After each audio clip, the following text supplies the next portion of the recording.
Alex from WTI. Check out this super cool box that I can use to store up some of my most personal and valuable things to me. This box is very durable. It's great quality.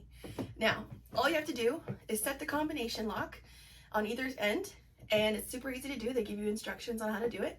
Open it up, and it's got a nice texture inside. It's almost like a felt, and you can put all kinds of things in here. So maybe you've got some important documents like a passport or some papers.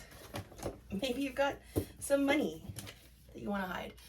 Or maybe you live with somebody who likes to steal your snacks. Great way to keep those snacks safe. That's what I use it for. Also, check out this great feature.